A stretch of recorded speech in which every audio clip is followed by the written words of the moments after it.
Here we go. Except for we're all three on there, but now it's going to be just Matt. Are we live? Can I go? Yeah, we good? You can go. No countdown. Just straight in. Hey, no countdown. Straight into the show. How the hell is everybody doing? Welcome to an episode of Thirsty Thursday. You know what? We're going to... I don't know what all that noise was, but we're going to do a call-in show today. You can write in if you wish. You can write into the chat. You can call in. We have a lot in the mailbag, Matt. If you and want, we've got a lot in the mailbag that we can we can go ahead and kickstart this damn thing. My name is Matt Martin. Shout out to our fine producer J Pink, who just recently celebrated her birthday. Thank you for all you do, J Pink. We got Ray Ito. We've got Dr. DeMay that is out shopping for Mrs. DeMay real quick because it's her birthday as well. Lots of June birthdays. And Yes. so we'll let him get that thing grabbed, and at least in the time being, we'll get up here and flap our gums. How the hell are you, Ray? I'm good. I'm good at the moment. You look good. How so? How so? How do I look good? You look like you're in a positive mood. You look like you haven't killed anybody. It looks like you've been out in the sun. I'm not gonna lie. And so hey, look, some people find the sun as their happy place. I do. No, What about well, you? for me, it was only by not by choice because in the last week or so, I've just been dealing with everybody else's irrigation problems. Okay, I mean, It's that time of year. if up to me, I'd be mowing and spraying lawns in the late afternoon, but I do realize that dealing with irrigation is kind of like part and parcel with this work, and I don't entrust it to other people because I have to untrust their fuckery in most cases. That is 99% of what I ran into when and Ray, I don't know about you. This is one of those things where I'd be at a house and they'd be like, "Hey, can I show you something on my irrigation system?" You'd be like, yeah, I'll take a look at it. And they turn it on and you're like, oh my goodness, what is this? And it's a Actually, disaster. Matt, it's a catastrophe, and you know what? The thing is that I have people swearing up and down to me that, oh no, the guy that fixed this or whatever, he said this is good, and then I asked them how good, is it so good that if I drop 5 pounds of Yara on this yard and activate the system, will it water in or is it going to torch your grass? Which one is it? And is your guy willing to come back here and swear to me that if I do this, I'm not going to torch the grass? Yeah. Because that is what I call, Matt, the granule test. Which is a very adequate test to test the comprehensiveness of a functioning irrigation system, right? I guess that is the ultimate factor over whether or not it works. Yeah, I mean, I call that the granule test, and I think people in the Discord, the old timers, they know exactly what that is. I said, I'm going to go throw down, 5 pounds of Yara, and let's see. I mean, want me to risk it? J Ping, I'm going to take a look at these mailbags here. Are we starting with Ryan Florence? Is that the appropriate? Yeah, that's one the to start oldest with one here? in there. Yep. Okay, let's do this. And it says this. Good evening, all. I did the following tank mix. Is this ridiculous? I only sprayed on a small section of my yard. I don't have much time at home, so I try to do a lot at once and sometimes wonder if I overdo things. My purpose was to knock down some weeds while achieving a color response to try to prevent insect infestations and armyworms. So I applied 2 gallons of water of carrier per 1,000 square feet. I did an acid. I did Defendor. I did the acids Fixor, Tenacity, 2,4-D, 9 surfactant, Aceleprint, and Feature. I don't see anything wrong with that at all. In fact, that's what I would consider a pretty comprehensive application, and you have very limited time to get things done, and so that makes perfect sense as far as an application to me. So I have no issue with that. I've put together many tank mixes that look exactly like that or worse. in my day because when you only get 7 visits on a yard, you've got to take advantage of as much as you can. And he kind of had a follow up to this. And he said, can you touch on silica, advantages, disadvantages, application rates on turf type tall fescue, noticeable return on it? And in my opinion, and everybody's going to have a different opinion on this based on how much silica they've used. In my opinion, silica provides a different aesthetic. It is a way at high enough rates to make non-artificial turf look artificial. Is the only way I know how to describe it. It is a different look. Some people like it, some people don't. You're definitely going to increase the rigidity of the plant, and it has just a different, almost like shine aesthetic to it. And again, some people like it, some people don't. It's anything related to any of the positive advantages of using silica, like from the standpoint of like increase cellular structure strength and it being able to reduce disease. It's seen in some instances. It's also seen in some instances, not seen in other instances. So I would not say that is reliable. I think that's a very much a case by case scenario, and it's open to a lot of interpretation and experimentation on rates, timing, all that fun stuff. And there's not a lot of a surefire way to how to replicate or duplicate results on that. So that's my take on silica. Ray, is that a crazy tank mix? Do you have anything else to add to that I befuddled? Nah, I mean, that's just basically what you got to do if you have very limited time and provided all the components are relatively compatible. I mean, I don't see anything outstanding or outrageous about it. And the only thing I would think of or keep in mind is that the nuttier or wilder my tank mix is, the more you are dependent on good irrigation to make sure that the components of the tank mix are watered in and not left to languish on the grass for an indefinite amount of time, because a lot of your herbicides and insecticides have a soil active component, and so they do you the most good if in fact they get watered in before your next mowing. Sure. That's my only caveat or caution to that. And silica silica is kind of, in my area, rather overrated. I don't need any. I really don't need any because do you know what the main property of, for example, Zoysia and C. paspalum is? Do you know what their Uh, main biological property is? Uh, no, but I do know those turf types are actually pretty rich in the clippings of silica, aren't they? That is exactly it. They are silica accumulators to the point where adding supplemental silica is basically unnecessary and, in fact, unwanted. You don't want to It's kind do of like that. rice. Rice is a heavy silica accumulator as well, too, if I recall correctly.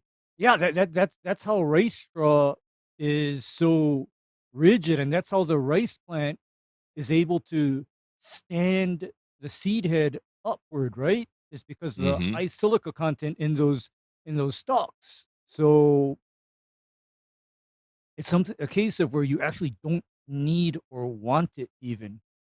You don't need or It's want it. I I have was going heard to say of a fun fact about silica is, of rice hulls, right? So there mhm, are companies out there that burn rice hulls for electricity, mhm. and the byproduct of the rice hull ash and the or even pyrolyzed material, the char that comes from it, is extremely, extremely rich in silica. So rice hull ash is going to be basically like 90% silica. It's unbelievable. Jiminy crickets. Is that like, does that then mean that that ash is basically all silicon dioxide? Yes. Yes, it is all and, Wow. a little clean up there, and you've got pure amorphous silica. I mean, literally, it's like 10% carbonaceous, and then the rest of it is all silica dioxide. Jesus. I mean, Mhm. that's That's incredible. And Yeah, you wash it with a strong base, and away you go. yeah. All right. What's Uh, next in the mailbag, Matt? Next year we've got Brett. He said, "I just received." Wait, am I doing this in order? Let me make sure. No, I am not. Yes, I am. I am. I just received my soil test, and that I will attach below, and had a few questions based on this test. What would be my best route for sprayable fertilizers? I was thinking about spoon feeding. I currently have these Renovo products: Granule SP Equalizer, Grower, and ammonium sulfate. Out of these, which do you think would be the best path forward to spray? Also, if you know of a better product for my situation, I will purchase it. So, taking a look at it here, we have a pH of 6.5. We have a phosphorus load of 32 and a half parts per million, which is Hmm. half your pounds per acre rate. We have a potassium rate of, what is that, 58? 58 parts per million of potassium. About that. And so that is right there a problem. So what if of the products you have, Grower would be ideal, which is a 1-to-1 in decay, right? Because it's 17017. So I would be applying that because you are at the level of critical deficiency in potassium. So if anybody's ever looked into the MLSN, conducted by Pace Turf and Dr. Woods, we saw the beginnings of potassium deficiency symptoms kicking in at roughly 50 parts per million. I believe they went ahead and established the minimum level of sustainable nutrition, somewhere around 37 for potassium. And you are pretty damn close to it. And I would not take it any further. We've got DeMay doing the The zombie Roomba.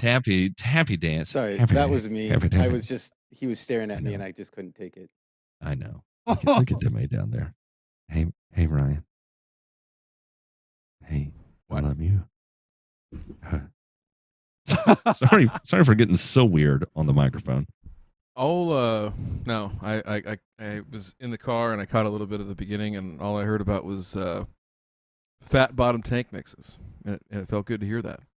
Yeah, sometimes you got to get a little beefy in there. You know what I mean? Like, look, do I have time to mix up a backpack, spray it, mix up another backpack, spray it, wait a day or three, mix up a backpack spray. Sometimes you just gotta go hard in the paint. You gotta get it done and move on with your life. Well, gee, I mean, I appreciate I that. think I've done some insane tank mixes myself. I mean, like routine maintenance for me would be Exteris, Cutlass,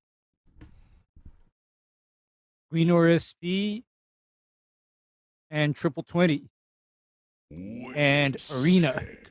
I got a big old batch of Greener SP. I've done it. Going out tomorrow. I've done it. So Do you really? Let me know if you get it. I'll send you some more. I need more acres in bizarre situations for it to be applied. This one's going to be bizarre. We'll talk about it in the after show. I'll Okay. fill you in on all the deets. It's an Yeah. interesting situation. So What are we talking about? LW50 is I've got him doing some fun stuff, and a couple golf course guys are out putting on some golf greens for me as well too. So it's interesting the feedback I'm making.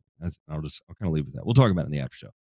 We're talking about Brett, his mailbag here. We're taking a look at a soil test, and he was listing off the products he had. He has Green Ore SP, Equalizer, Grower, and ammonium sulfate.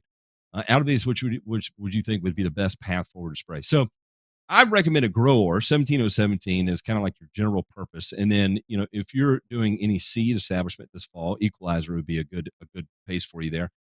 You're not at critical level of deficiency of phosphorus, but you're not exactly high. Which is interesting. This test does say you're high, which is funny. 32 and a half parts per million is high phosphorus. I don't know. I don't know about that, but that depends on what kind of grass it is too, because believe it or not, I would not consider this low if, say, he were doing some kind of a cool season grass. I would be freaking out if he told me he were growing Bermuda on this, though. Well, this says it's from UGA. I see, try a fertilizer calculator at uga.edu. So I'm assuming I'm assuming this is Bermuda. I don't know. It could be North Georgia, and this is tall fescue. First I've told fescue, but then if it is actually Bermuda, that phosphorus level and that potassium level definitely gives me anxiety. Could be problematic. Could be. Yeah, I'm not about could be. I'm talking about let's make sure that we don't set ourselves up for issues, catastrophes, and surprises. I mean, I don't like too many surprises. Yep. I can totally get behind that as well. And this Mm. is also a Malic 1 2 here, so not quite the same strength extractant that you get out of a Malic 3, which could be why they're reporting this phosphorus level is a little bit high, because of the strength of the extractant is just not quite Yeah, what a Malic 3 is.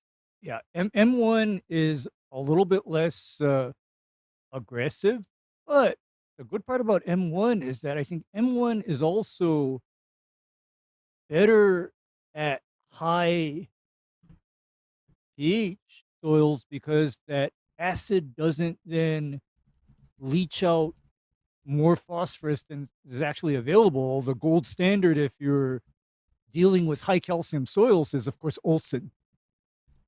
Got to be Yeah. Olson for high pH, but then he's not high pH, and his calcium levels are fairly moderate. Moderate. Yeah. Yeah, Yeah, pretty moderate. not bad. Decent lime buffer Not capacity too. I was like, all right, this is yeah, nothing not crazy. bad. Evie, I see your comment out there. Myself, Ryan DeMay, and Ray Ito, we reached out to Dr. Michael Woods, and so anyway, we're going to be having some conversations and hopefully sculpting some content in the future. And we're pretty excited about that. So there we go. Brett, I hope we answered your question there. You can run that grower at 17017. In betwixt, if you have Bermuda grass, especially, you may want to look at adding equalizer as an alternative application. And then you can throw in the green or SP whenever you want that little additional color pop to make you feel good about A yourself. Um, little extra color pump. Yeah. we'll do one more of these and let's open up the phone lines and we'll kind of dump the rest of these in kind of intermingling here. Frank says, I want to fertilize potted flowers and in-ground flowers. What is the mix rate using equalizer? I want to mix a bucket pour at the base of each flowering plant. Can also use some vegetable plants. Does it have the same mix rate? Any help on rates is appreciated. So a little bit different in this kind of drench case scenario. I would be using somewhere between 5 grams and 10 grams per gallon.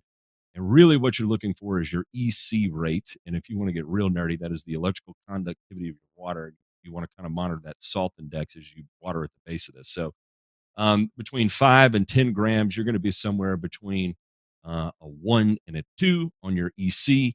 And that would be sufficient for most flowering plants to do a root drench application in that kind of scenario. So, hope that Yeah. helps. Yeah. That's about a moderate feed amount. I know that because most of my plants are more salt tolerant, I've pushed that as much as the equivalent of 5 pounds per 100 gallons. You know, I've And I, pushed I could it. probably math into what that EC rate is, but I'd say that's probably closer to like a 3.5. I'm guessing.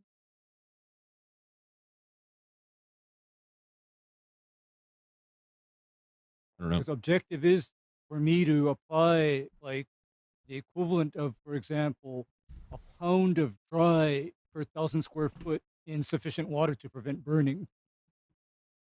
That's what I do for ornamentals generally. Well, let's open up the line here. If you would like to call in, 304 804, I forgot the last 7277. That is 304 804 7 304 804 7 or 304 80 grass. Pick your poison, call in. We'll talk to you. We'll have something to say. And here's kind of a fun thing. I'm gonna plug this for my wife. You should check out my wife's podcast, All Day America, and especially for all the Japanese speakers out there. I doubt there's that many of you, but if you are, We're you're fucking interested about international. learning. This is kind of a fun thing you can do, is that you can watch it on YouTube and do a translate, and so you can figure out what's going on and read along, and it's what's interesting about it is that it is the perspective of what it's like as a Japanese person living in America, the different things they experience that's culturally weird or exciting or liberating. And it's fun to watch people who grow up in a society where the nail that sticks up the tallest gets hammered down now, or in a society that revolves around individual liberty and individualism, and kind of that awakening that occurs when you realize that you're in a culture that is so wildly different than you're accustomed to.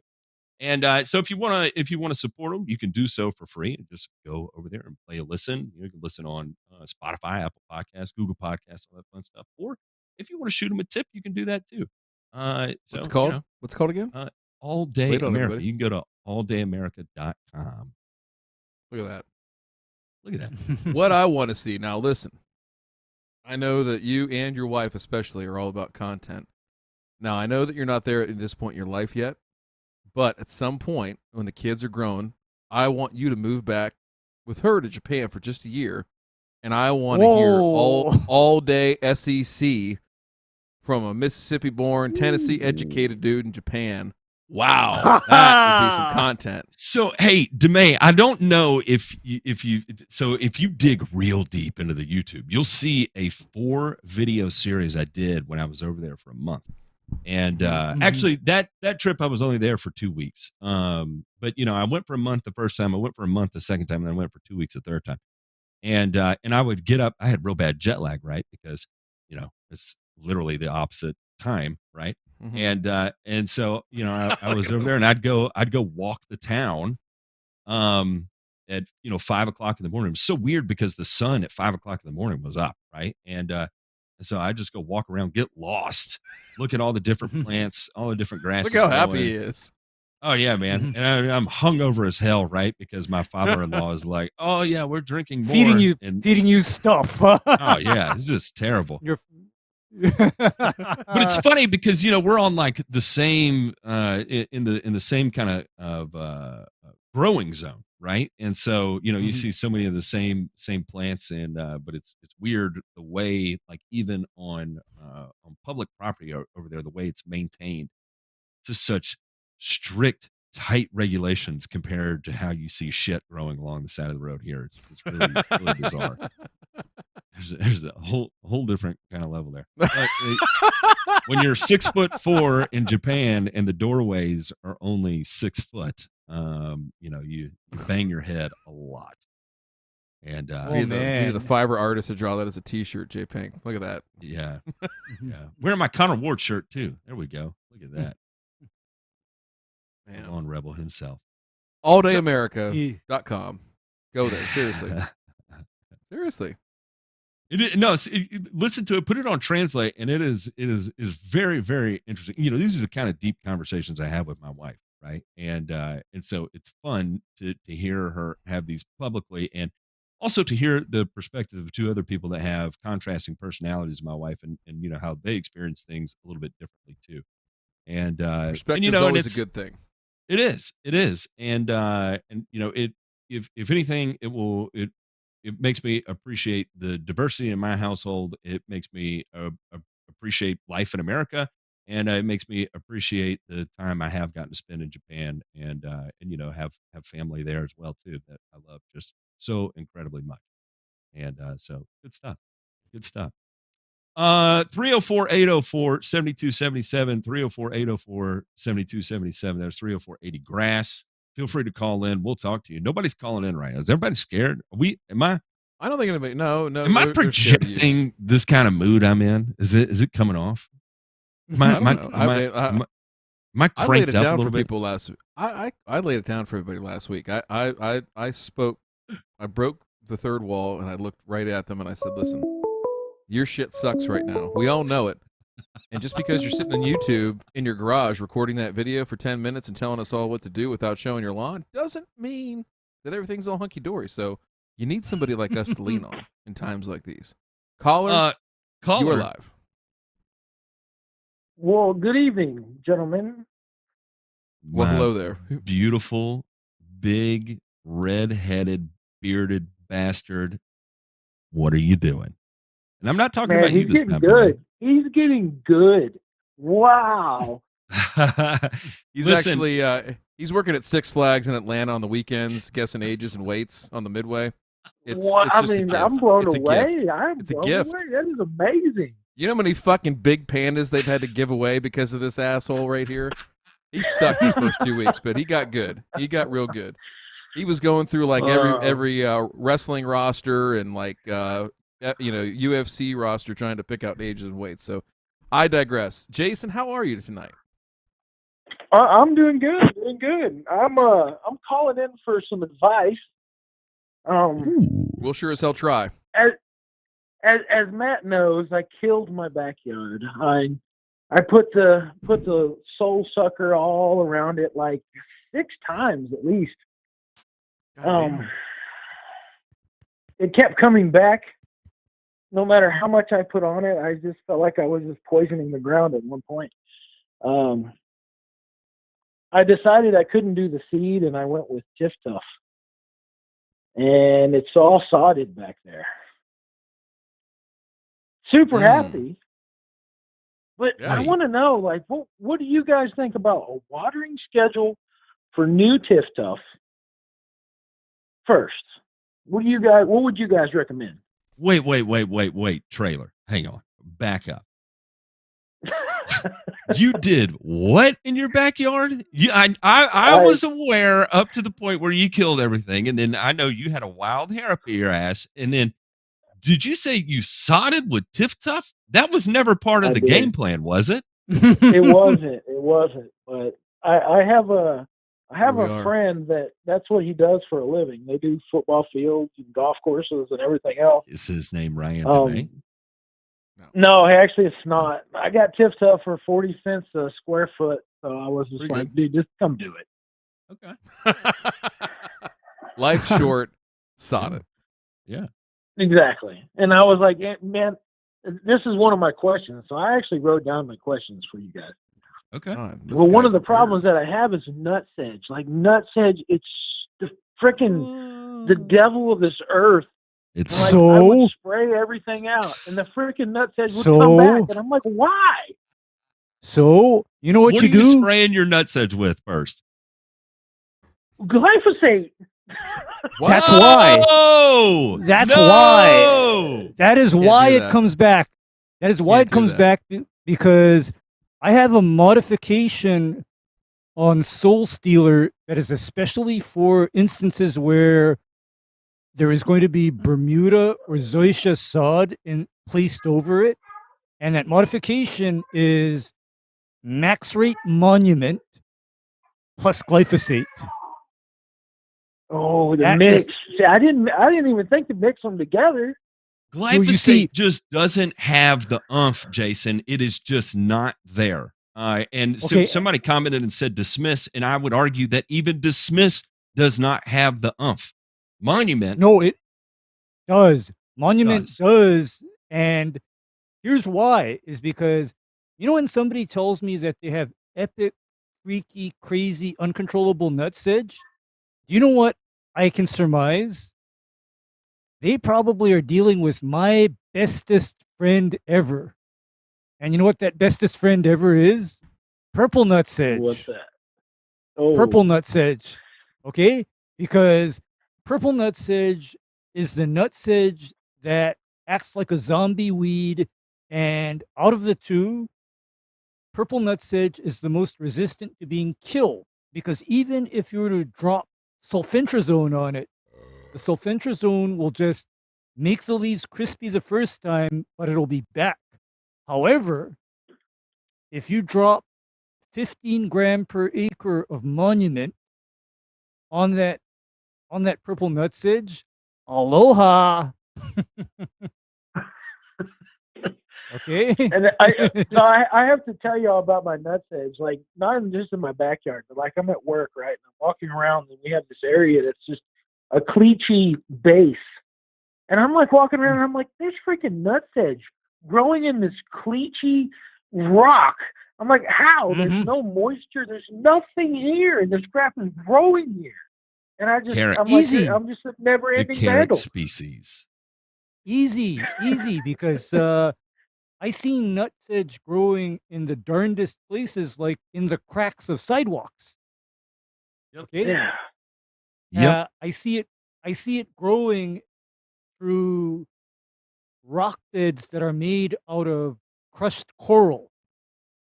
So none of this surprises me. However, when I see that happening, I have one out of three things that I deploy on it. One is monument, two is Celero, or three product. is certainty. Number Great three is product as well. certainty. And but I never ever count on glyphosate or Roundup to eliminate my nutsedge. And as I said, if I'm in a Reno situation and there is nutsedge present, monument gets put into the rotation, automatic. Yeah, And and Man, I I mean, wish I would have called sooner. I'll tell you another here's thing why. too. Well, I was going to say that people are saying dismiss and house if you're on, and I'll say that too. Like combining those in a single tank mix, I feel good about that as a broadcast application. It's a little spicy, especially this time of year. So before anybody goes and mixes up, 6 ounces or 8 ounces of sulfentrazone and goes and sprays it right now, you're going to be in for Jeez. one hell of a surprise over the next 7 days. You're going to be like, that asshole did not tell me that was going to happen. It is House of it is Huron going to get a alone, little it crispy. just kind of knocks it back. Okay. Well, It comes here's back the other every thing time. too, is you have to, and it depends on what you have. House of Huron and purple sedge gets a little weird sometimes. In my experience, it's hit or miss. Yellow is just slow. You have to have an adequate surfactant in the tank with it as well. And but again, I'm not a big fan of House of Huron as a single application. Adding 4 ounces of dismiss on top of it, I feel a little better about it. But if I'm in your situation, Bermuda grass or Zoysia grass, 100% of the time I'm running monument, and because I'm not gonna FAFO, it is I'm gonna kill it dead the first time. Yep. I mean, I will second Matt, because my typical at this time of the year, if I'm dealing with nutsedge, is I get a little different. And in order to spare the grass, I use something like either monument or Celero and Quicksilver. And Another here's good why. additive there, yep. Dismiss dings the grass pretty good, if I remember right. Because I Okay. did it last Oh, year at the end oh of the yes, year. it does. Oh And yes, it here's- Yeah. does. And here's the Burn and thing. return. Here's the thing about Oh man. dismiss at temperatures above 85 degrees. Bermuda tip burns a little, kind of tolerates it. Otherwise, C. paspalum also kind of tip burns and tolerates it. But Zoysia, no, don't. I'm just saying don't. I mean, because I've seen some pretty bad pictures on the internet from people that have tried to spray their Zoysia in the summer with sulfentrazone. And right here, we have Ryan in the chat comments. That's it. Blindside on nutsedge in St. Augustine. You know what, Ryan? Please don't. Not at this time of the year. Please don't, because for one thing, blindside sucks on nutsedge. Okay, it sucks. Yep. And you know why? And you know why it sucks? It sucks because it has a freakishly high rate of sulfentrazone combined with metsulfuron methyl. And a healthy rate of metsulfuron methyl too. It ain't light either. It ain't a little bit. Yeah. And so to me, my only use case for blindside would be if I had to do a burn and return on Bermuda and Bermuda only. I wouldn't do it to St. Augustine. I wouldn't do it to Zoysia. And the reason why is because I've also seen some bad things happen from applying blindside to those other grasses. Brian said Sedgehammer. Sedgehammer's House of Furon. Again, if I would probably look at certainty. I would look at certainty. Jason, let me ask you this: what do you have in your pocket right now that has sedge on the label? Dismiss for one. Okay. I have House of Furon, but it's just to knock you back. I also have Vexus. Vexus has actually done pretty good for me on the front yard. It's slow. Okay. Ooh. No doubt. It's slow. I think that's the only three I have for sedges. I'm not a fan of Vexus. I've never seen anybody have it and just use it and be like, "Oh my god, that was amazing! I can't wait to use it again." Everybody's like, "I can't believe I spent the money on that shit."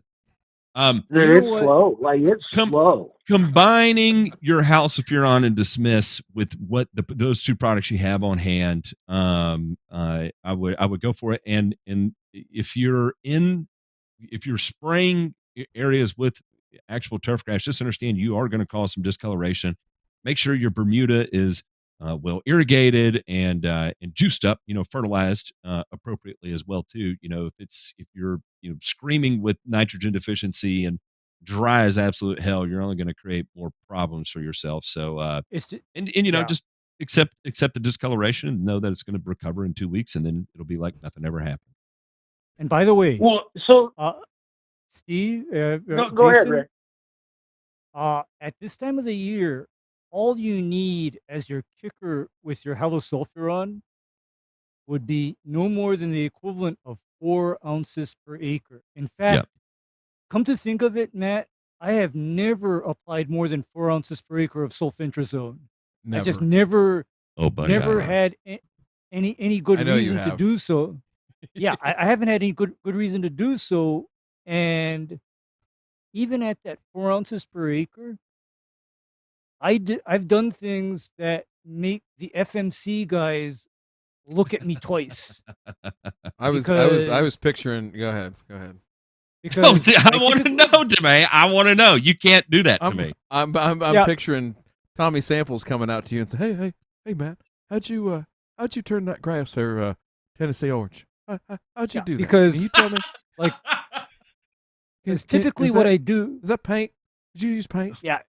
Oh, it's a funny story. I was I'm gonna go mow the intramural field. I'll be back. I watched a YouTube video and they told me to put 4 glugs in it instead 2 glugs. Yeah, because typically what I do for sulfentrazone is I do the very thing that they say not recommended, and that is I typically use sulfentrazone with methylated seed oil. Jesus. Spicy. God. Spicy. Yeah. Methylated seed oil. Just an additional FU to the tank. You're like, you know what? I know I'm going to burn a return, but I want to make sure that this grass remembers my name, first and last. But hey, you know what?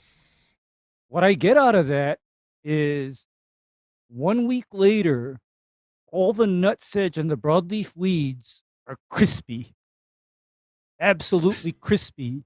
And that's even though I'm typically applying that when the daytime temperatures are in the mid 70s.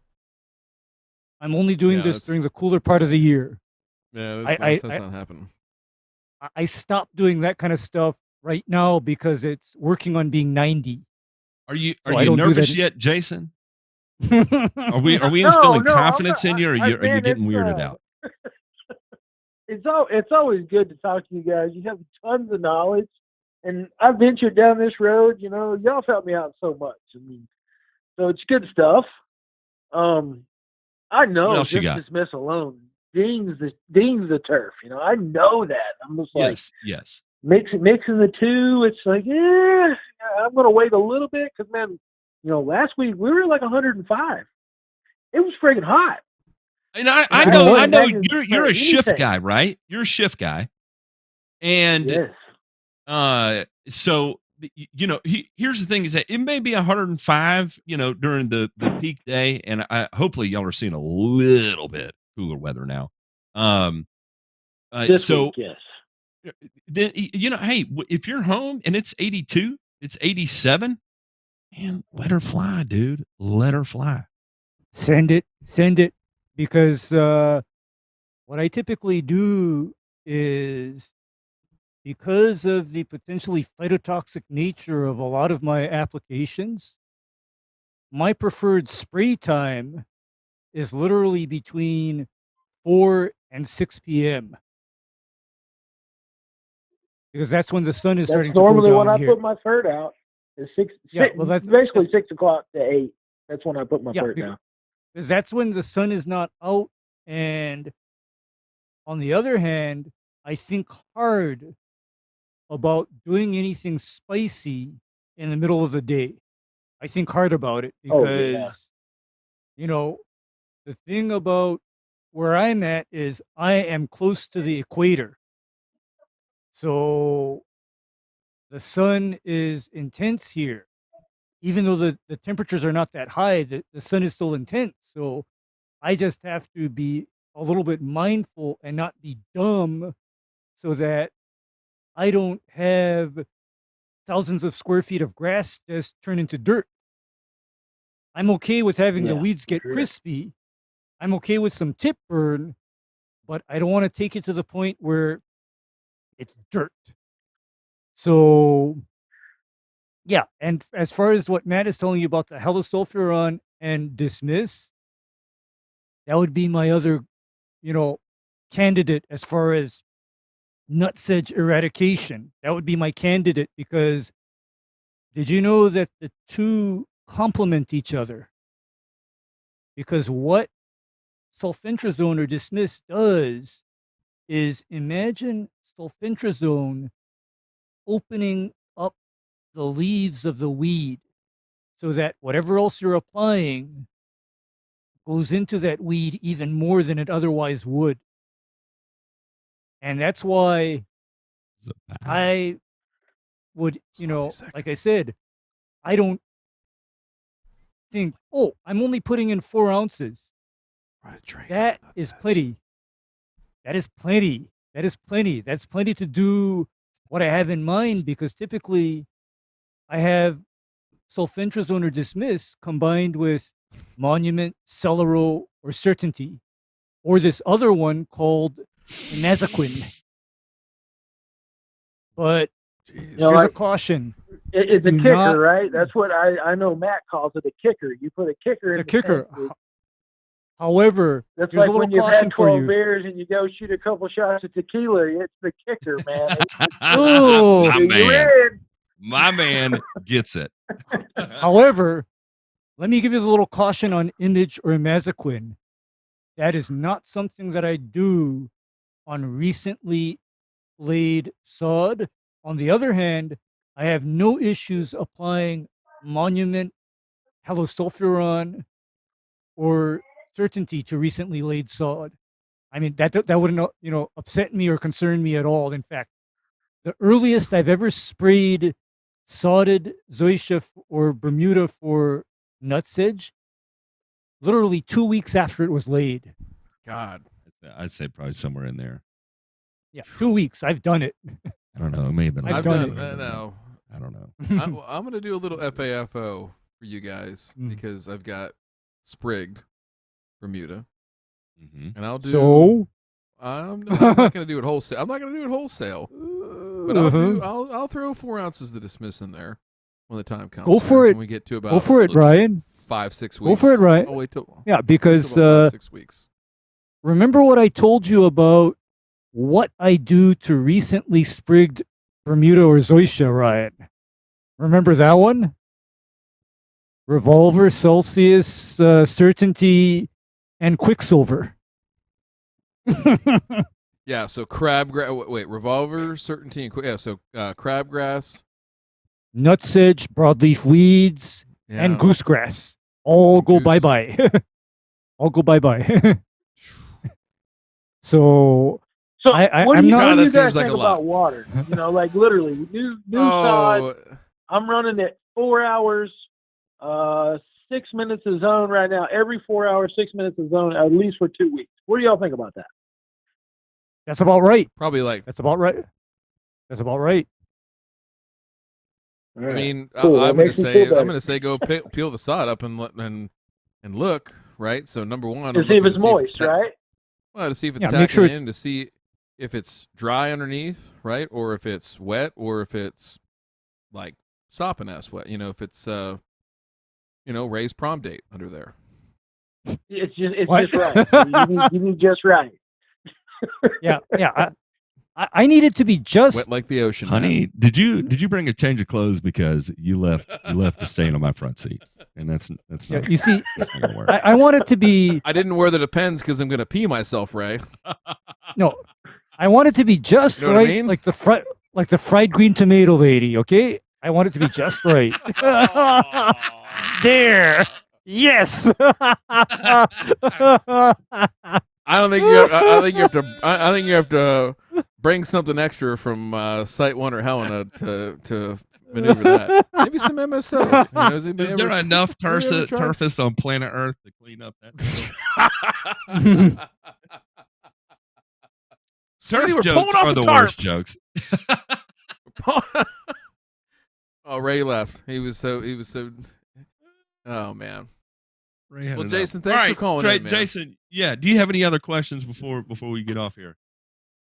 No, the only other thing I was saying was fert. Like I felt like I should have fertilized it the first day, but I haven't, and I'm probably going to throw some down this weekend. Fuck yeah! Yes, definitely. Yep. Go for it. Fuck It's just yeah, a sanity man. Just check, throw you know. down, I'm like, I mean, these guys, Yeah, these guys yeah. set me straight. No, feel good about it. Hey, I know what you got. Load you up a pound of something and get you a pound per 1,000 square feet and lay it down. And man, no, shit. Every week or two, start juicing that sumbitch. It's go time, baby. You see, I'm in the front yard, man. I do it every 2 weeks. I'm out there spraying it up. I love to spray. The back should be on the same schedule. It's go time, big dog. Man, sweet. Well, man, I love you guys. Keep it up. We love you, Jason. Thanks for taking my call. Thanks, man. Absolutely. Hey, have a happy 4th of July. You too, buddy. All right, we'll talk to you. Hey, seriously though, how about that Love for an Jason executive Trailer. decision? I love I'm Jason gonna. Trailer. Yeah, I'm my gonna Friday dabble, got a I'm gonna little kill- better. I'm gonna Yeah, kill my the Friday- backyard. I'm gonna do something. I don't know what I'm gonna do. Oh, bam! I just sodded the whole fucking thing. Like, Yeah, I just started the whole damn thing with Tiff Tuff. I mean, and of course, my Friday just got a little bit better. It's sure as hell got a lot more fun. That's for sure. I mean, I'm gonna- No, my Friday. No, there's my nothing Friday got a fun little about better. growing in Bermuda seed. Bermuda seed is not fun. It's a sanity check, and it makes you crazy, and then eventually you get So there does and you're Spriggs. right. It's tough. Yeah, it's So does Spriggs. Spriggs Trust is me. the worst. Caller, you are live. Caller, you're live. Hey guys, it's the inorganic lawn warrior. Hey, Joe! Hey, listen, no. It's not the inorganic lawn warrior. This is one of our biggest sponsors. For the grand total of $0 a year, Joe sponsors Joe Knows Turf. And if you don't know what Joe Knows Turf is, you need to tune into our show, Earn a Return. Joe Knows Turf. This is actually going to be a Joe Knows Turf, a mini episode, but not because somebody fucked up, but because somebody, i.e. Joe, wants to learn and do a little bit better. So, Matt, you missed last week. Joe called in and was asking about water and how much water he should be Water. putting down. In Water. the in spear his lawn. foam. Yes. Also, they don't have orange juice over there. They have orange juice. Orange So, juice. orange, Lord yeah, have it's- mercy. Orange These juice, yeah. tiny Orange ass juice, yeah. motherfuckers. It is just a terrible accent. It is awful. Sorry, So Joe. anyway, I didn't mean it. He Joe, got on no, the you may not subject speak of to my manager, by the way. how much to water and all that kind of stuff. And we led him down the path and showed him the ET thing. It was actually Bill Croiser that linked it. It's a pretty cool site. So actually, go to the second one first, J-Pink. Perfect. All right. So we started talking about the subject of ET and how Joe and others can use this to figure out how much they should water each day, right? So we showed on the site. It's digital.weather.gov, and then you slide down. We'll show that here at the end. But some folks asked us, what in the Sam hell are you guys talking about with this whole evapotranspiration thing? So we're going to quickly explain this in this week's surprise episode, right? And, this was like the 80s sitcom here too, Matt, even though you didn't watch television. Last week was to be continued. We're going to finish the job right here, right now. Bam. Bam. All right. So feel free to jump in wherever you want here, gentlemen. But evapotranspiration, Joe explained, and for all of our audience, right, that loves and endears themselves to Joe because, of course, and as always, he knows turf. So here we go. So evapotranspiration takes into account a few different things, 3 in fact, right? So we have water coming into the system via precipitation. Now, precipitation could just mean rainfall that's coming down on your house, or it could also mean irrigation. If you have supplemental irrigation through a hose, one of those little half-moon sprayers or half-moon sprinklers, something like that, or if you got yourself one of those fancy-dancy automatic in-ground systems. So precipitation comes in several different forms. Now, you also have 2 ways that water leaves the system, right? So we have one through evaporation. That means evaporative water that comes out of the soil. So if you can think about a day like, we just had here in Columbus, I'll tell you a little bit about it. It was 92 degrees. We had a humidity in the upper 30%, very dry weather, windy as all get out, and we were sucking a lot of evaporative moisture out of the soil, right? That dry air, right? Water moves through potential, right? Higher to lower. So water's higher in the soil, lower in the air. It's going to move up into the air. So we're going to lose water that way. The other way that we're going to lose it is a process that the plant uses to cool itself called transpiration. Transpiration, think of it like sweating. Sweat. So, J-Pink, go ahead and back up to that first slide that you were on there, and we'll run through this real quick. All right, transpiration. So this is how heat leaves the plant, right? As water heats up inside the plant, right? It goes out through the stomata, which are these little window-looking things inside the plant. We're not going to get into stomata right now. It's way too fucking deep. We'll do it another time. It's a great topic, though, because it'll answer all those dumb questions that everybody has about potassium and how it controls the guard cells that open and close these damn things, and why it's a stupid fucking thing to do in the middle of the summer to put it down in granular in the form of some stress-relieving, rub and a tug at some Oriona massage parlor like you're a Browns quarterback. Now, let's go back to the transpiration piece here. You can go back. You can back real quick. So the water leaving through the plant through stomata. So again, this is an important fact here at the bottom. Transpiration accounts for 98% of the water absorbed by plant roots. 98% of the water that enters the plant comes out through transpiration. Okay? This is an important thing to know. All right. So now we go back to ET. Go back to that second slide there real quick. All right, so Joe, we talked about ET and why this is an important thing to know, because in all actuality, we can measure, right, in the form of measurable precipitation, right? So if we, go look at, our favorite weather site after it's rained and it says, oh, hey, it rained a 1/4 inch, it rained a 1/2 inch, it rained 5/8 of an inch, whatever it is, right? We can quantify that, okay?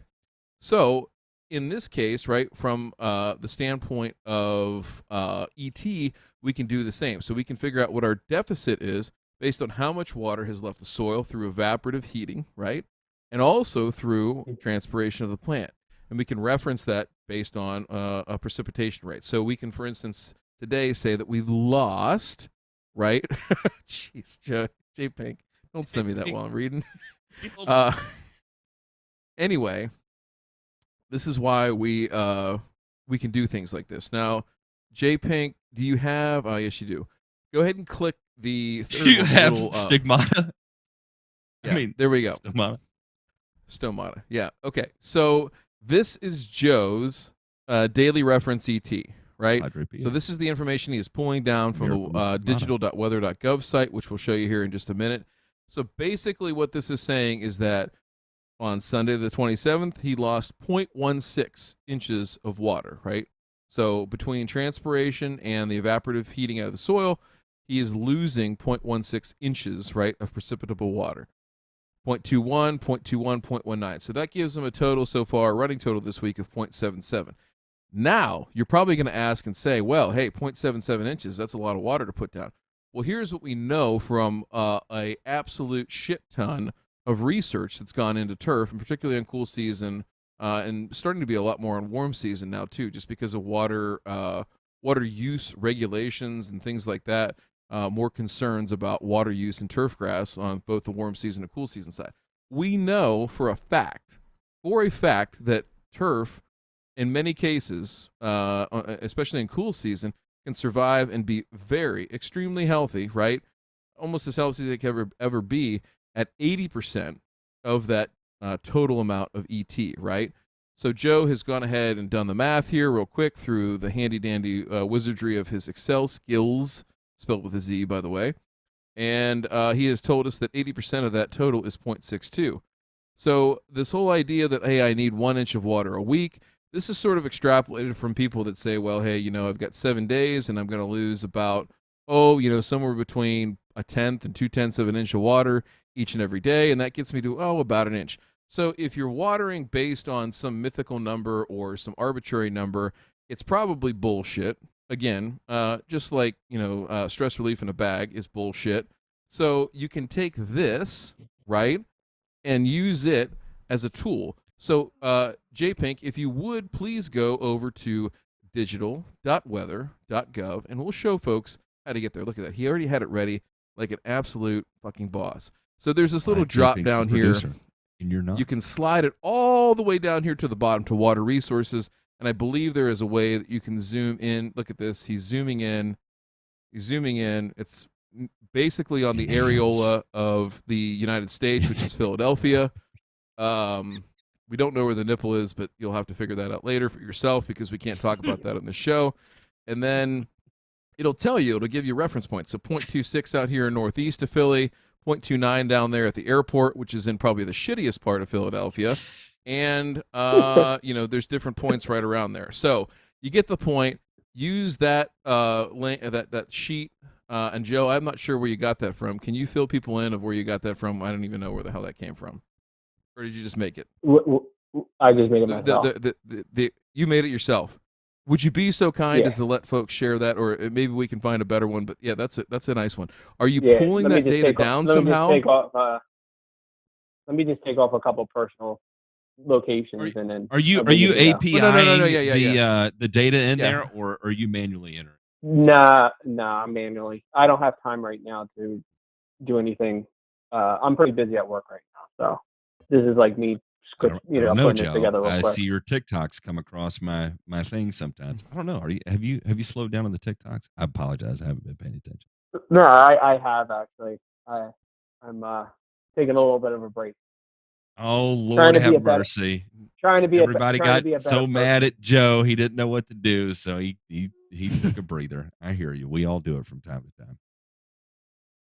We're not mad at you, Joe. We love you. I'm not mad at you, Joe. I love you. What? Okay, so based on what we just went over right there, what questions do you have, and how might we help you use this even better? I mean, you brought up the inch of water per week and how it's not like I don't know how to put it, but it's very I don't know what the word is. It's not cast in stone. It is definitely not cast in stone. Yeah, exactly. Yeah. So. And also, I'm trying. A gross oversimplification, Joe. It's a gross oversimplification. I think Ray dipped. What were you saying, Joe? No, I was just saying that I'm just trying to better manage my water in my lawn, because that's how I think I've gotten the fungus in my lawn, for one, and I didn't learn my lesson from last year. You don't. And but it's definitely recovering. I mean, my lawn's a little spicy right now because I over applied some iron, but that's another story. But yeah, I'm just trying to better manage my water and not cause the fungus issues that I've been having in my lawn. Well, I tell you what, we're going to work on next is we're going to work on your accent, because it's real difficult to take you seriously when you keep saying words like that. Oh God. So listen, Joe. That's how we talk. Go ahead. The water is actually not a Jersey thing. It's more of a Philly thing. It's not. It is my a Philly accent thing, is for sure. it's more. I don't I know you guys, if it's Philly or Canada or New Jersey or New York or the Statue of Liberty. All I know is that it sounds funny as hell. Thank you. I'll take that as a compliment. Yeah, I'm just trying to manage the water better. That's all. I'm trying to get through the rest of the season without taking killing off the lawn or anything. But I don't. It's recovering pretty well from spraying down the I can't say it. Strobing, sure. The word. No, and I think Okay. I think that's actually awesome that you are taking that step to be more precise with your water. Again, as we continue to evolve the industry, I think that's more and more emphasis will be placed on this. And again, as my dad always told me, is that if anyone ever questions your decision, you beat the shit out of them with the data. And so now you are aggregating the data to justify the decisions you're making, and that's always a good thing. Yeah, I think the two things, if you want to manage the water better, the two different things. Number one, utilize this method for the rest of the summer, right? Give it a few months, and I'd be anxious to see the results. I'd be anxious to see you correlate these results with, pulling some plugs from your lawn, right? In areas that are typically drier and areas that are typically wetter, and just seeing what they look like, right? Like, mash them up in your hand. Do they feel like they have moisture in there? Do they feel really dry, right? There's only so much that this data can give you, because it's approximated. It might not be super local, things like that, right? So you still have to take into account the conditions on the ground. So don't forget that piece, right? But this is far better than some old wives' tale of just picking a number and trying to water to that. Number one. Number two is, like I just said, not only just the soil piece, but just look at your grass, right? Like, you sent me some photos of, some stuff that's a little bit stressed, things like that. And I don't want to share those. It's not terrible. It's just, stuff that's stressed.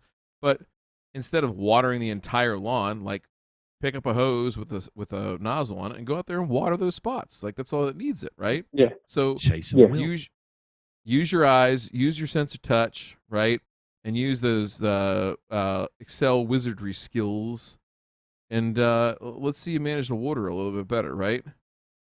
And then we're going to build an entire course around this to help out one of your good friends, Ron Henry, because he hasn't built out that irrigation module in the Golf Course Lawn Academy. And so you can do watermanagement.com, and that'll be the 9th module of the whole thing. We'll figure out the royalties. That'll be on you to do. Have your people talk to his people. We love you both. We really do. And, we'll just take it from there. Yeah, love you, Joe. Thank you for calling in, sir. Thank you guys. Hi, I'm Joe. I'm gonna give you a bunch of accurate Naughty Boy Lawn, call in now. That would be the time to do it. Look, we don't have call waiting here. Okay, we wing this. We don't pay for that. We don't pay for that. Yeah, we don't pay for that. Look, it's we do the best we can. If you call in and you get a busy tone or it just continues to ring, it's because we're on the phone with someone else. We do this live. We don't script this. And we seriously, if Matt's kids dial up onto AOL right now, like, he's getting kicked off. Like, that's just the way it is. Kicked off. You've got mail. Hello, caller. You're live. Caller. Hello. Hey, caller. Hello. You're live. Hello. Oh, I got through. through. We have the pleasure of speaking with.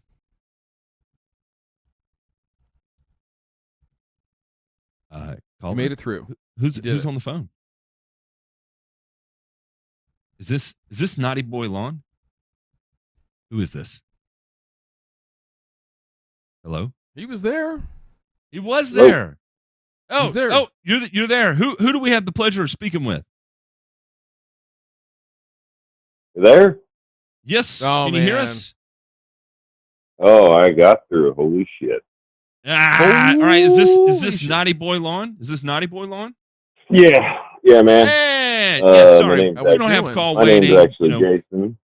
Jason. Yeah, we don't have call waiting. We redneck our way through this, or we do the best we can. So I'm glad you're able to make it through. Welcome to the show. How can we help? Thank you. I'm a new patron. Welcome to the I dark just side. moved to Florida from Colorado. I used to be a Harley mechanic. Now I work on a golf course. Oh, So God. kinda, You had a midlife crisis, didn't you, sir? God bless you. yeah, you a it's golf course Florida. I'm mechanic? 43, so yeah, somewhere in that ballpark. Did you keep your Harleys or did they go too? No, I kept one of them. Smart. Are I'm you? scared of I had you. to sell one to get down here. You're way ahead of me. Are you a mechanic on the golf course, or what's your job there, Jason? Equipment operator and trying to work my way up the food chain, so to speak. Nice. Nice. Yeah. All right. Nice. You got some golf rejects on the show here right now, so we can appreciate where you're Clearly. coming from. Oh, trust me. I've rolled equipment into water before, so hey, look, you're on. I have not done that yet, so hopefully I don't buddy, jinx myself. you just wait. I've cleaned human feces out of multiple cups before. Well, damn kids. good time. All right, so how can we help you tonight? So I got a couple questions. Yeah, man. So yeah, the golf stuff. I'm trying to get some clarity on a couple of things. My superintendent's been doing this a long time, but I know how you guys bash on Milorganite a bunch, and he likes to apply it a lot on our fairways and our tee boxes because we have low organic matter out there. Where are you in Florida? And I'm he's in Central. Okay. Central Florida. Okay. So that, and and I'm trying to just kind of get your guys' opinion on some of that. I'm trying not to, or I guess if you guys can give me some information on, why that would be bad, and maybe give me some advice on how to approach that a little bit differently. I mean, obviously, you've been doing you this are a going long to be time. pissed. I don't You're know going to be shit. pissed at what our answer is going to be. Okay. And right, I think about it from a golf course perspective, and why I would use Milorganite is that it would be a slow release product that I'm only going to have to apply maybe twice a year, depending upon my rate. And it's kind of one of those things I could just throw it down and not have to think about it anymore. And from a labor perspective, it's fine.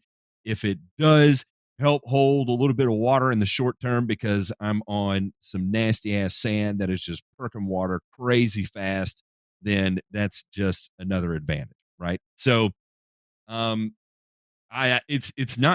definitely not that I disagree. It probably wouldn't be my first choice, but depending upon who he's able to buy from, that his budget allocates for him to be able to only buy from certain distributors, that may be the only organic matter source they have. So where like my personal preference may be like poultry compost, his personal preference maybe poultry compost, but his distributor can only get Milorganite greens grade or Milorganite fairway grade in 50-pound bags. And so that's just what he has to run with, right? So now, as far as some alternatives, especially being in Florida, I would highly recommend you check out Anuvia, ANNUVIA.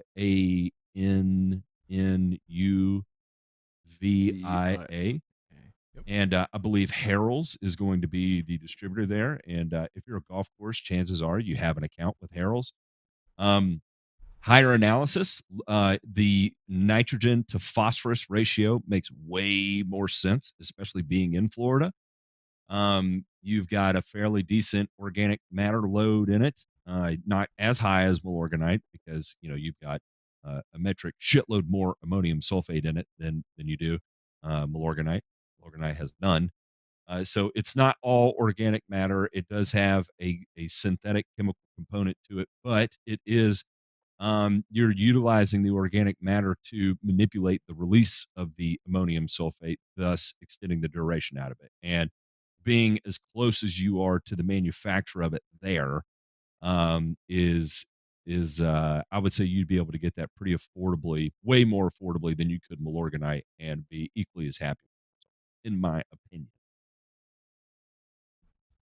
Do I have to worry about I know you guys were having a PFAS conversation last week or a couple weeks ago, or is there any long-term things It is that not.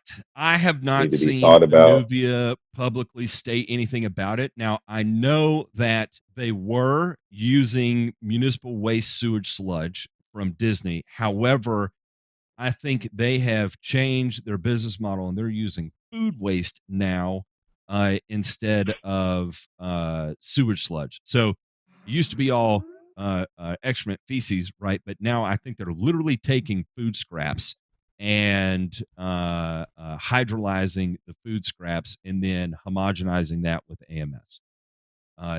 No, Milorganite does not have AMS in it. Sorry, I'm answering someone in the chat. So I don't know the PFAS question. I would ask Anuvia that very directly, and state that is one of your concerns, and see how transparent they are with you. And if you like their answer, then good. If you don't like their answer, you feel like they're being whatever about it, come back and tell us. And I promise you that we could do a little bit of digging on that with the right.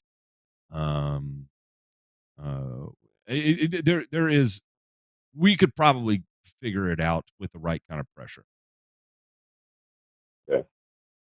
One more quick one, maybe not quick answer, but goosegrass. Got a major goosegrass problem, and in what grass type? I think in all of our Bermuda, we got it's everywhere. It's in we have champion greens. We've got a mix of some 419 on collars and approaches. Some of it's tipped up. Some of it's common too on our fairways. Okay. But pretty much all he's using is revolver. Well, and here's doing the thing. that. Stop doing that. Ray, over under 98% of that goosegrass in Florida is sulfonylurea resistant. Yes. And I have experience with revolver tolerant goosegrass as well. And here's what I'm going to tell you to do is, first of all, make sure all the areas that are about to get this are well fertilized, not stressed from anything else, be it mowing, verticutting, aeration, sanding, whatever. And then here's what you apply. Option 1, 4 ounce per acre tenacity plus 8 ounce per acre AI, either simazine or atrazine, or 4 ounce per acre tenacity plus 4 ounce per acre of Syncor DF. And what you do is you apply one of those tank mixes and then you stop watering for up to 5 days. And you let the goosegrass burn and then you start watering again. Ray, could you alternate tenacity with a 1/4 ounce of Pylex in that scenario? Actually, I was just getting to that because the alternate treatment involves 4 ounce per acre Syncor and 1/2 ounce per acre Pylex. Jeez. And that will smoke even mature goosegrass. It'll bleach your grass too, and so actually and no. If you want to, Actually no, Matt. Do you know why you're combining with either Syncor, simazine, or atrazine in that tank mix? That will inhibit the bleaching from the. It'll mitigate the bleaching. It'll mitigate the bleaching, okay, and make the Pylex or tenacity that much more aggressive on the goosegrass. I was going to say And- too, there is some data on spraying Pilex on warm season grass and adding zinc for whatever reason.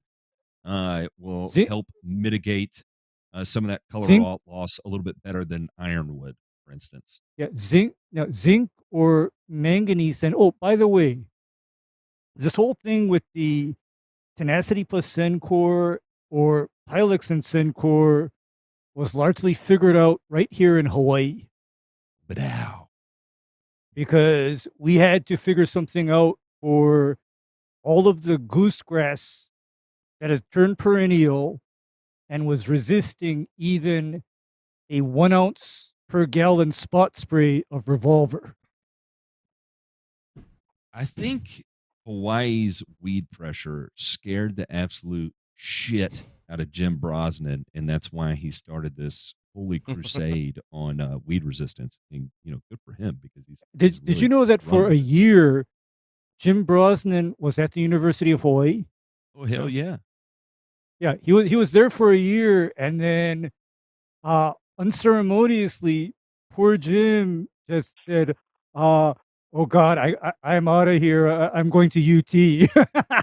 I think Jim likes to carry a sidearm, and I don't know if that's a. I totally made that up, by the way. Never mind. I'm sorry I said that. I'm going to get sued. Naughty boy Lawn, have we overwhelmed you with information here? Well, good thing this is recorded and I can go back to it. So Yeah, that's right. Yeah. What else? Yeah. What other Well, questions do you no have? fool. I don't know. I'm gonna roll with that for now. I'm sure I'll have plenty of questions in the future. And oh yes, I'll be You're calling in back Discord or now. hitting you up in the chat or. Yeah, I know you're not technologically advanced. That's fine. You'll catch on to the Discord. It takes time. And as you get more comfortable, always feel free to ping one of us and we'll help however we can. Right on, gentlemen. I appreciate it very much. all right, sir. man. Stay Welcome, cool. Welcome to the South. Yeah. Yeah, right. I like it. Hot. My man. All right, we'll see you. Later. There it is. Welcome to the golf industry. And listen, is there an industry on earth like the green industry where you get so set in your ways that like how many superintendents do you know that just throw Milorganite because it's what they've always done? There's lots of people. Listen, like it's probably an. And I'm sure it's like this in other industries. Be surprised how much money and time and effort that consumes. All right, caller. To whom do we have the pleasure of speaking? This is Neil. What's going on, Neil? Neil Schrader. Yeah, Neil, how are you guys? I'm so glad to finally make the show. Yeah, hey, welcome aboard. Damn glad to have you. Train. Yeah, we're here. Yeah, I've been long time listener, and I'm just really happy to be here. I'm kind of starstruck. Oh, don't be that, because I promise you, there ain't no damn stars on this show. Yeah.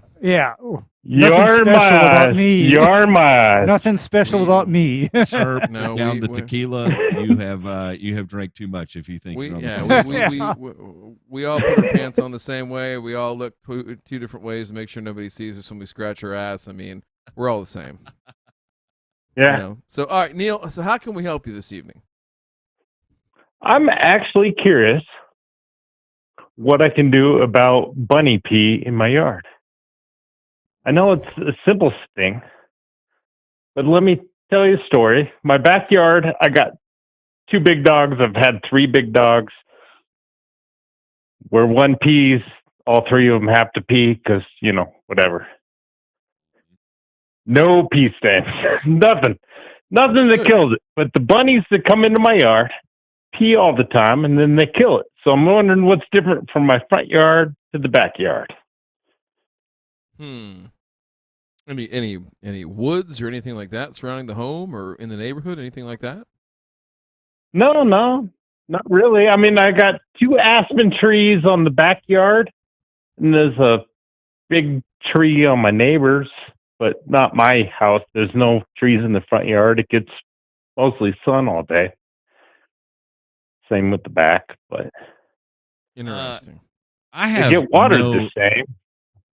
I have no good advice here, but I can tell you Well- that as someone who lives in the middle of nowhere and has a tremendous number of bunny rabbits all throughout the yard, I I do not know how to get rid of them because ultimately that's what you would have to do, in my opinion, would be to get I rid know of what to do with the Not allowed to rabbits. trap them and do anything. No. So Trap and release would probably be Yeah. the most No, humane way I, to handle I that. have one better. but I'm not allowed I to have do one that better. unless I get a I have license. one better for that. What are you? All where are you right, gonna go with good. this, Ryan? Because all I gotta say for you is when people say that they have a deer problem or a rabbit problem, hmm in the case of the rabbit, I have 2 words for you: rabbit stew, literally.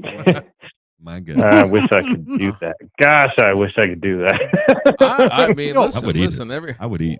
I, raised I, Or- I look, I look Or at They look You so could- cute, but I really hate them. I really hate them.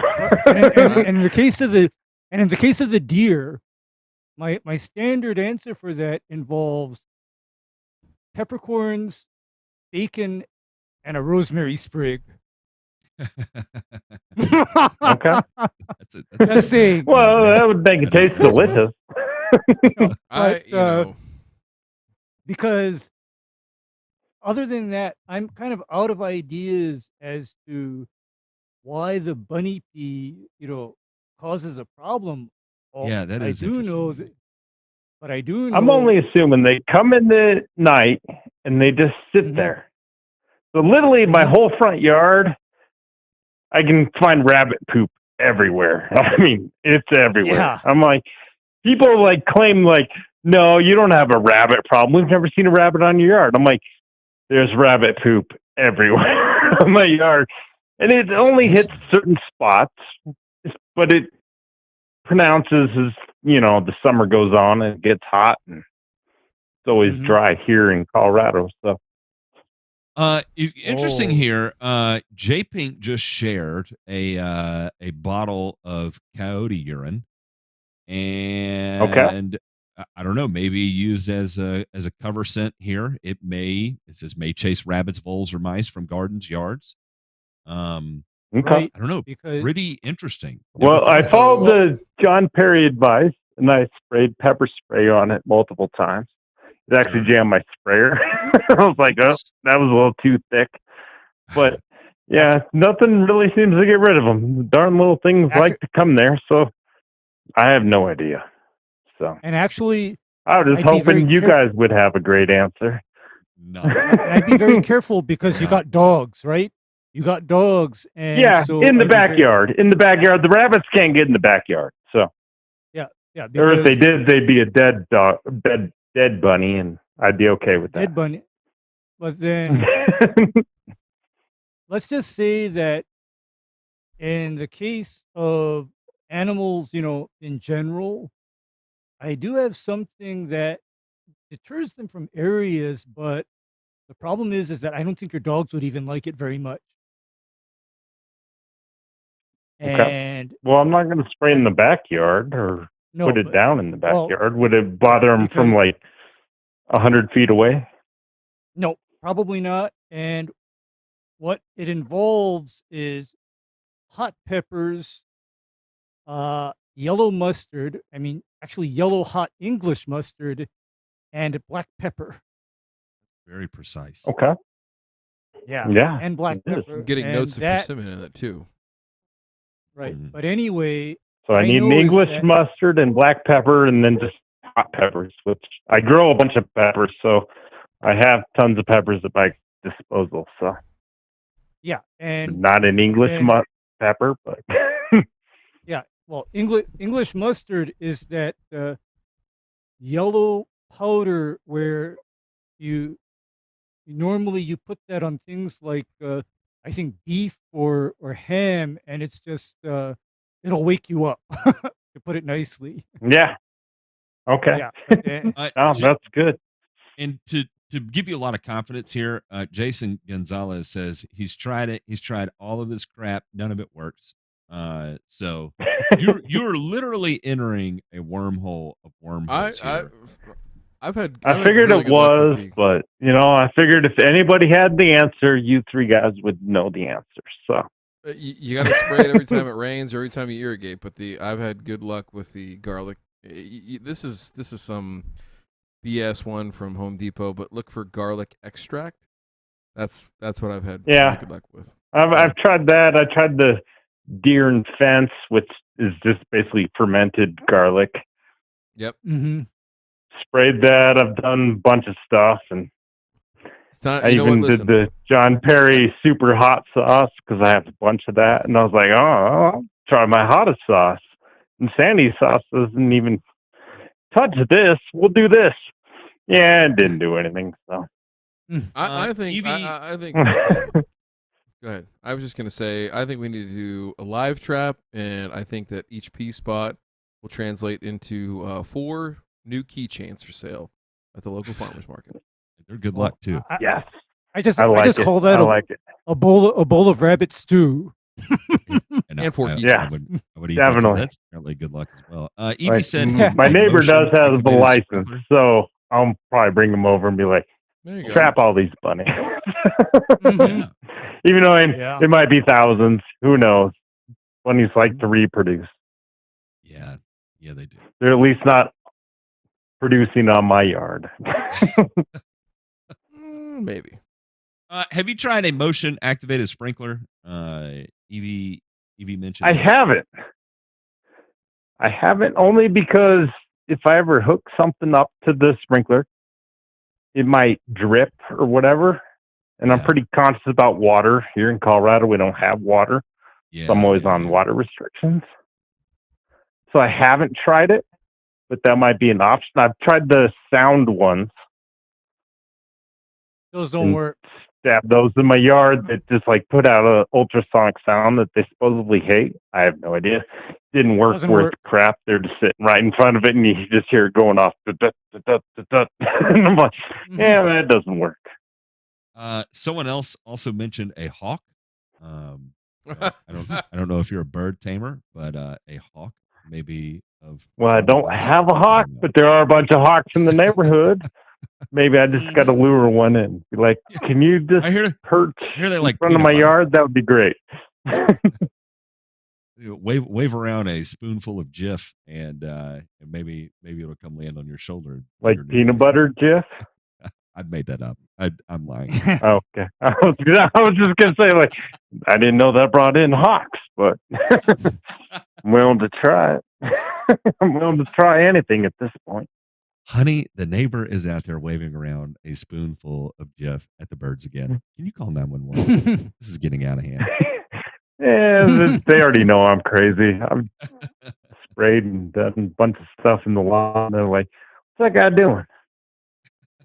But, it is what it is. I just live on a street that's called King Street. And me and my neighbor have this thing. We want to be the king of King Street. Right now he's beating me because of the damn rabbit pee. Because I didn't seed this spring. Well, it's time to go start putting all their feed plots out on his property then. That's what I'd be doing. Yeah, well, I might do some glyphosate water balloons like you said in the other show. What? Only joking. I'd never do that. What? Yeah, get serious about it. Do a Mazapure. Yeah. No. Oh, no. Turn them into ice cubes first, and that way you leave behind 0 evidence. Ice cubes? Do not do that. Oh, yeah. There's no water balloon that's exploding. Oh man, this is Neil, this is going off the rails. Yeah, thanks for calling in, man. It was good talking to you, man. No, it's great about what the bunnies do. Meta Thursday live show because I usually watch it recorded. So glad you made it on live. Finally get on the show and glad to meet you guys. Yeah, grateful likewise. for it, man. Call Thanks again. for calling in, man. Likewise. Thank you for calling in. Yeah, you guys have a great evening, and we'll talk to you very soon. Yes, All right, sir. take care of Have a yourself. good one. Hopefully, I can Happy send you some 4th. photos on my lawn Yes. and Hey, pH mail- levels and all that, and we can actually Mail go at somewhere yeah. with it. grassfactor.tv. Mail Oh, to hell grassfactor.tv. Send it in. Because I'm down for that, and I have multiple soil tests. I know I need to get to mail like 3 tests before I send one to you guys. Because Otherwise, Yeah. we'll my chastise you soil, publicly. I heard that's kind of Yes. bad. No. Send them in. Mail at thegrassfactor.tv. We'll take a look at them and we'll talk about them on air. All right. Yeah. Okay, sounds good. All right. Thanks, Thanks, Neil. Neil. All right. Look at that. Long time There he listener, is. first time caller. They're out there everywhere. You know, and it can be you. And if you'd like to call in, 804-304-7277. 304-804-7277. I did that ass backwards because that's the story of my life. I'm going to get to another one of these mailbags here from Smoking R. He said, gentlemen, good evening. It's been 90 here for 2 weeks, and we are in a drought. I have turf type tall fescue and Kentucky bluegrass. I also have irrigation. Hang on. We'll Answer it tell and caller to we'll hang pause. on here for a second. Caller, are you there? Caller, are you there? Caller? I'm here. Okay, All can right. you hold on 1 second, caller? Let's finish this. Yep. All right, thank you. All the lawns around me are yellow brown. I've been rotating propiconazole, azoxystrobin 3336, and Armada every 2 weeks. And I've been watering in the AM Jeez. almost every single day. Am I causing more harm than good? My grass looks amazing. Just worry the constant watering and applications may eventually bite my ass. Thoughts? I think a lot of this parlays into what we were talking about with ET earlier. And if you did not catch that, you need to go back and listen to it and then adopt that as part of your water management strategy. The rotation of propiconazole, azoxystrobin 3336, and Armada is awfully redundant in what you're choosing to do there, because propiconazole and azoxystrobin and Armada are kind of the same combination mode of action products there. So pick one or the other, and then you can add in the 3336 to it. And every 2 weeks seems like it's tight. I would keep that kind of rotation when you're in extreme pressure. Otherwise, you could be running preventative rates of probably getting closer to that 4-week interval. But I do understand it's 90s, but I will say this, that just watering every single day in the AM at 90 is, you're increasing your pressure there probably. So again, adjust your watering schedule based on ET that DeMay so eloquently went over earlier, and you should be a little better. Oh, yeah, off. sure. Caller, sorry for that. Who the hell do we have the pleasure of speaking with?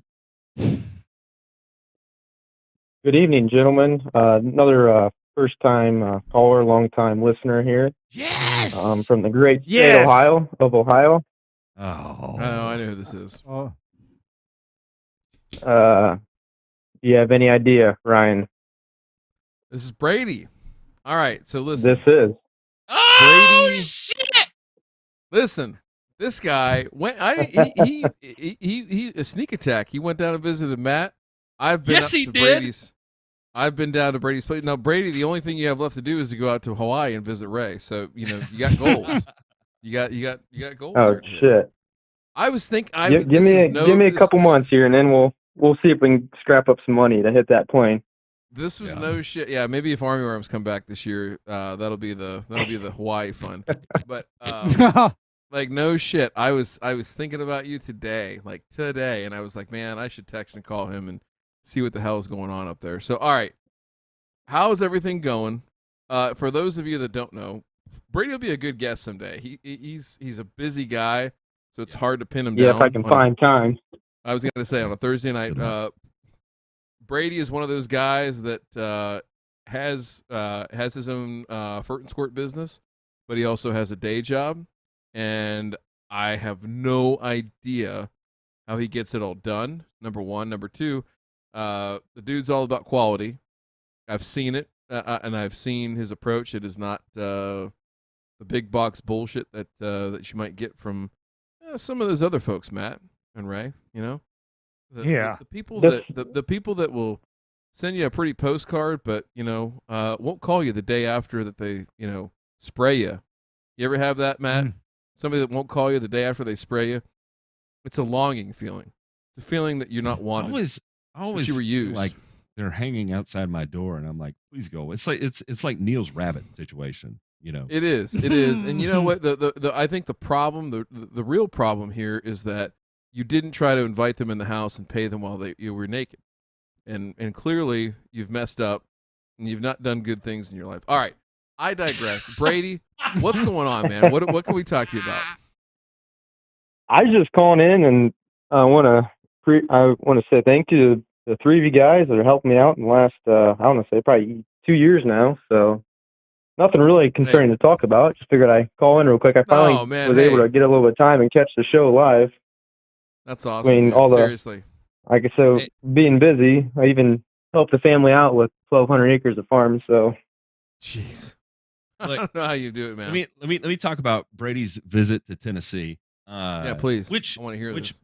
by the way, was it was special, wasn't it? I mean, Tennessee's not that bad, and he's from a similar county to where my office is, and so it was like right at home, except for a few more hills. I'm guessing a few more hills. Yeah, not just a a lot few of more. farmland in this area. They call it Rocky Top for a reason. Well, actually, we were on the plateau, so it's really really rocky up there. You definitely don't grow crops at all. But Brady came in, and man, it was funny because I had been talking to him, and I'd already met Brady. I met him at the GIE, but I was not putting two and two together, the name with the face. And so when he walked in, I was like, "Oh, holy shit! I know you. What are you doing?" and it was fun. We got to take a tour of everything we've got going on at Renovo, and show him all the different projects we're working on. And Brady, I don't know if you could tell, but if it was obvious that we don't get a lot of visitors because of like how excited I was to like talk to someone who are not the four guys I work with all day every day, because I felt like super tell you hyper what, and I could not shut up. Where your facility is, it's called, I think it's called what, Putnam County, if I'm right? Yeah. So in around Putnam County in Ohio here, and if I lived in the same county, I would for sure maybe want to come to the fact and work for you guys with you guys, and it's amazing what you're doing out there. I think. You definitely don't want to work with us. I can promise you that. Hell no. Start nothing and absolutely everything.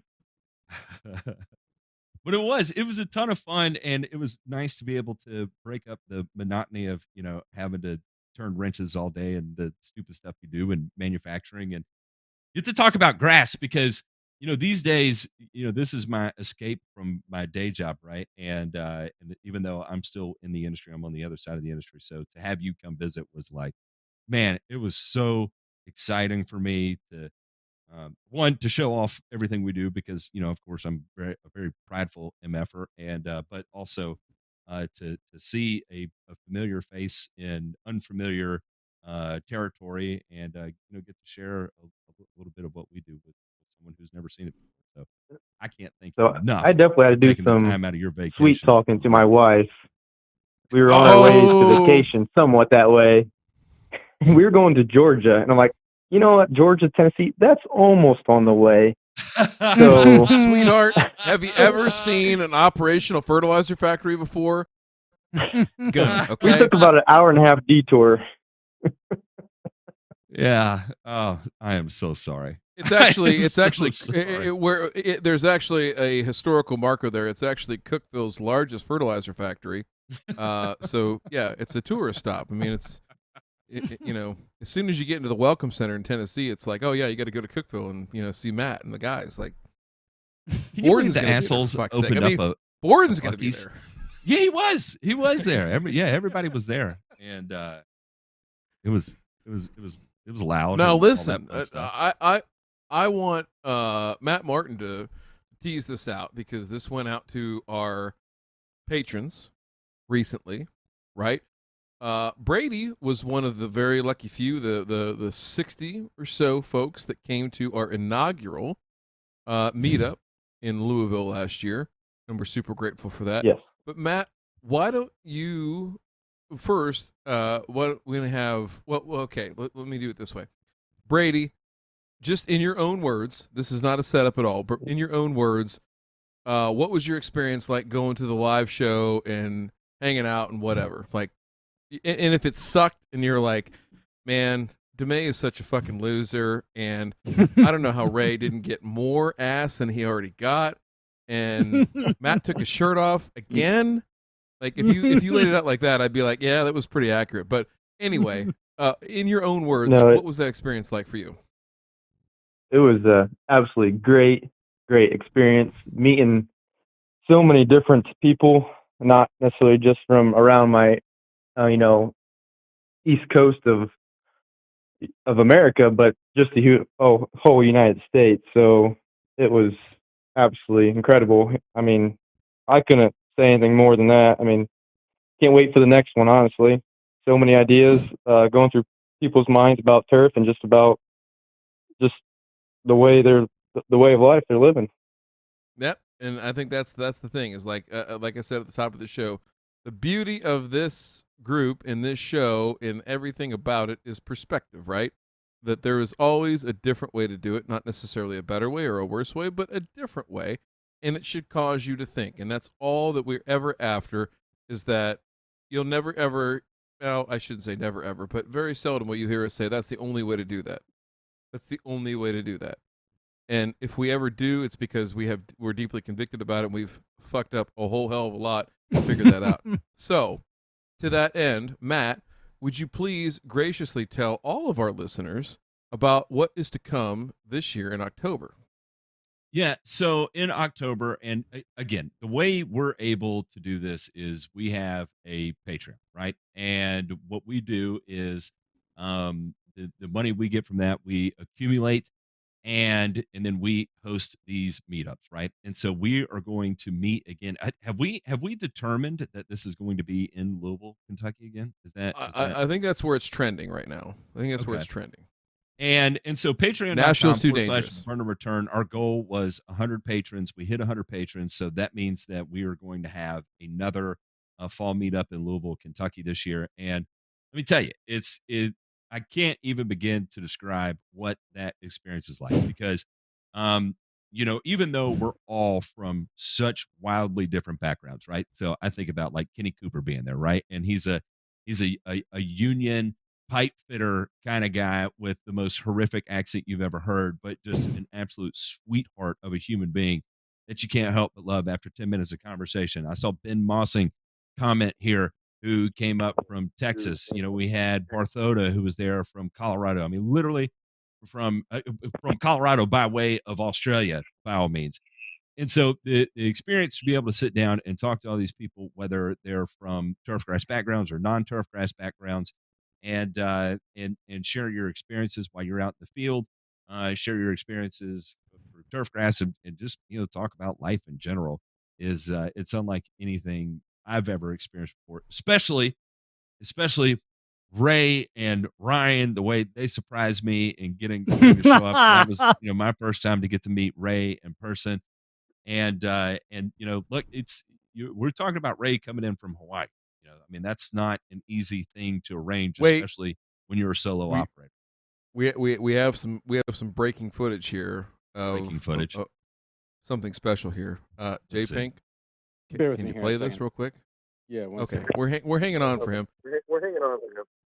So seriously though, it's people like Brady that have made shit like this possible, and I don't know. We're not trying to get existential here or break this down, but seriously, like people like having somebody like Neil Schroeder call us up and be like, "Hey, man, like I'm starstruck." Like that is like mind blowing for a minute. But the fact that like literally, over 1,000 people a week sit here and either listen to us on a downloaded podcast or listen to us on the tubes is mind blowing. I can't comprehend it, because all we're doing is just sitting here. Like I've said this before, we just sit up here and rap like friends about turf, and it just so happens that there's cameras on and we have, a world-class producer behind it. Don't fucking mute me, asshole. Hang on. Go ahead. Hang on. I wasn't trying to cue something up. I want to make this point here, is that there's a reason why we're all friends, and we're all friends because we make each other think, right? And I can promise you, I'm the kind of person that if if I'm in a friendship with someone and they do not inspire me to think, then I'm probably not going to be too engaged in that friendship, right? And so that's why it's so particularly special for me to get to hang out with you guys and everyone who's at Goodwood and hear all these stories. Meet Brady and hear his farm experience. And, you know, my favorite thing about Brady is when we were doing the tour of Goodwood and he's looking at these big holding bins. He's like, how many bushels are held in that bin? And you could tell Yeah. the manager of this place was like, I have no idea what a bushel is. And, you know, so you've got the farm Yeah. perspective versus like the guy who's just like Oh, trying to God. make as good beer as possible and some fine liquors, you know. And he's like, I don't know what a fucking bushel is. And Brady's like, okay, I'm yanking 300 of them out of a damn acre, so I don't know. I don't know. And by the way, I was on your side with that, Brady, because I was like, how in the hell does this asshole not know what a damn bushel is? It's a simple question. I just want to know. That's it. Turf Truth, get the fuck out of the car. No fucking way. What in the fuck is going on? Y'all are fucking with me. How are you, Ray? Hey, man. Man, I am. I saw you get out. I was like, man, that's funny. And then I was like, oh my God. Motherfucker. Got him. It Got was him. everything in my power not to burst out in tears right there. I'm a crier. Okay. And I so bad. And when I was like, look, this is my first time meeting these guys. They can't handle me crying yet. Like, suck it down, eat this lump in your throat, swallow the golf ball, and just toughen up for a second. Jeez. It's still difficult for me to watch. Shut up, Well- Lushy. I don't want to hear shit about fucking Eric's lawn. I don't have time to edit that video, but I will one day. Look, this is what I'm going to do. And I was thinking about this the other day because when I drive, you know, I've got an hour and a half drive to work. And so I do a lot of my best thinking then is I've thought about how I'm going to edit that video, and I'm going to edit that video and it is going to be so emotional. Like, I shit you not. Like, I've got it all mapped out. It is going to be the most emotional video you've ever seen because it's going to include clips like that of us at the GI, because all this was kind of going on simultaneously, right? And it is. Yeah, I have been it was thinking all about just it for one- 10 months. So One you can- crazy week. You can. Yeah, it was if- one if- crazy. If I've had 10 months to think about this, you can think about how much emotion is going to go into this damn thing. Probably I'll get 30 minutes into it and be like, all right, that's enough. And it'll just be like the most haphazardly thrown together thing. But at least it will be emotional. Asami will thinking about finish it. it. That's what you'll But do. You'll right just say, now, all right, she doesn't have time because she's editing her podcast, All Day America. Exactly. I was going to show say, them some you love. can't do And, that. by the way, listen, you want to hear a fun fact? You know, we were doing really, really well in Bulgaria, I believe, or Romania, one of the two. Bulgaria it was. The yeah, number two podcast there. Asami is number 2 in fucking Japan. So, What? Yeah, I don't know how that's going. How? They are the How? fastest growing podcast in Japan right now. So, kind of. How about that shit? Yeah. Yeah, I mean, you know, these maybe are one like day when we three grow essentially Japan expatriates. Yeah, 3 Japan expatriates. So that is something, indeed. All right, boys, it is 10:48. Yep. We're going to have to wrap this up. Let's get to the show after the show, and we're hanging out. If you'd like to learn more about what goes on in the show after the show, again, patreon.com/murderrich. That's where you get all the inside baseball, or you can become a channel member here, and you'll get a link inviting you over into our private Discord. Now, and I'm telling you that this is adult time. This is adult hangout time. There's bad words and there's harsh jokes, harsh criticisms. We make fun of ourselves. We make fun of each other. We make fun of the entire world because we're assholes, but not scumbags. And so we live and die by that. And so if you're into that kind of thing, feel free to check it out. Again, we keep it behind a paywall because this is not family friendly content. It is 3 dudes hanging out with a bunch of their friends and cutting up and having fun and talking about the types of things in the industry that we see that are absolutely abysmal and grind our gears, as DeMay likes to say. So check it out if you're into that kind of thing. If you're not, no problem at all. Y'all have a fantastic evening, and we'll see you on the next one.